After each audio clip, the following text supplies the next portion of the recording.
Women, we need to talk.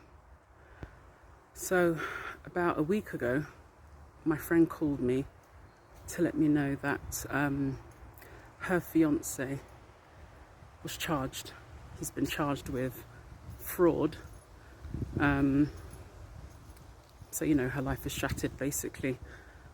But in addition to that, she mentioned that she had set up some loans and credit cards in her name to help with his, business investment.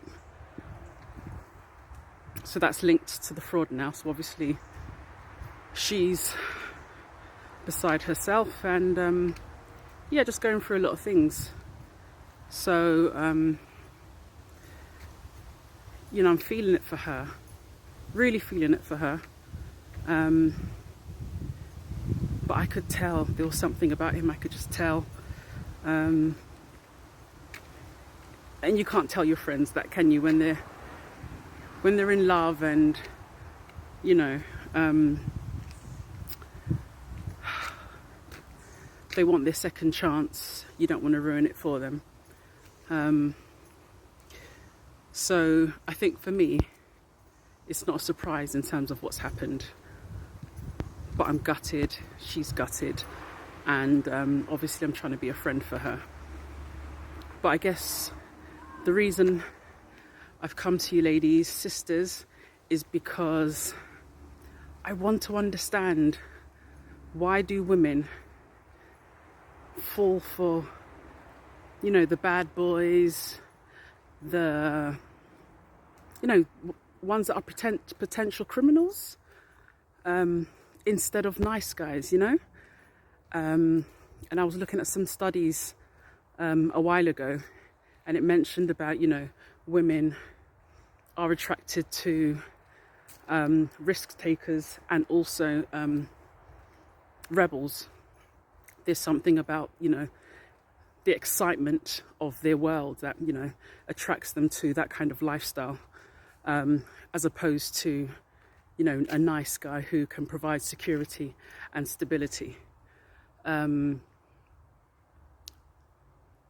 also, there was a study in the States as well about women who marry prison inmates, and I think it's about 4,000 a year.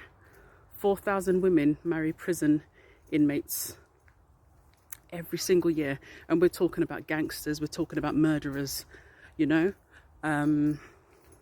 crazy, it really is.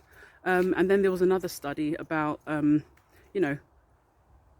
women who have dated bad boys in their lifetime, and it came out to be about, I think it was 45% of women said they had dated bad boys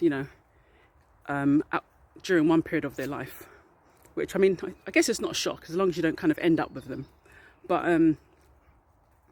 I guess I'm wondering, ladies, why do women fall for bad boys, criminals, etc., who, we all have those, those red flags. We kind of know what's good for us and what's not, right? The signs are there, the red flags are there, the suspicions are there, there's all sorts of things. So why do we fall for them? Why don't we just go with, the stability, security, having someone who's not going to cause you any grief, cause you any problems, things like that. So I just wanted to put it out there. Let me know what you think, ladies.